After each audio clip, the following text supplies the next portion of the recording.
येथे पंजाबमधील अमृतसर येथे 18 एप्रिल 1621 मध्ये गुरु हरगोविंद यांच्या पोटी त्यागमल या नावाने गुरु तेज बहादूर यांचा जन्म झाला। तेव्हा वयाच्या 14व्या वर्षी कर्तारपूर येथे मुघलांविरुद्ध त्यांनी खडक चालवत आपलं अविश्वसनीय वीरता दाखवली आणि तीच वीरता बघून त्यांच्या वडिलांनी त्यांचं नाव हे त्यागमल न ठेवता त्यांचं नाव हे गुरु तेज बहादूर हे केलं आणि म्हणजेच खडकवीर या असा त्या नावाचा अर्थ होतो।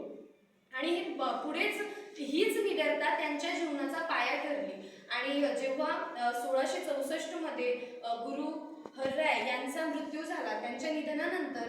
त्यांची गुरुगद्दी ही गुरु तेज बहादूर यांना देण्यात आली आणि ती गद्दी मिळाल्यानंतर त्यांनी गुरु तेज बहादूर यांनी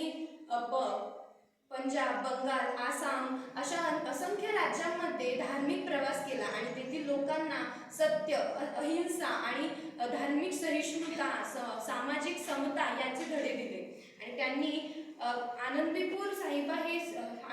साहिबा स्थापन करून सर्व शिखांना एकत्र आणले। त्यांनी गुरु ग्रंथासाठी त्यांनी 116 भजने लिहिली आणि ते भजने आज भक्तीच्या माध्यमातून आज सुद्धा अस्तित्वात आहेत। ते फक्त शिखांसाठी नाही तर सर्व धर्मियांसाठी लढायचे। त्यांच्या जीवनातील ते म्हणायचे की प्रत्येक माणसाला त्याचा स्वतःचा धर्म पाळण्याचा अधिकार आहे, हे मी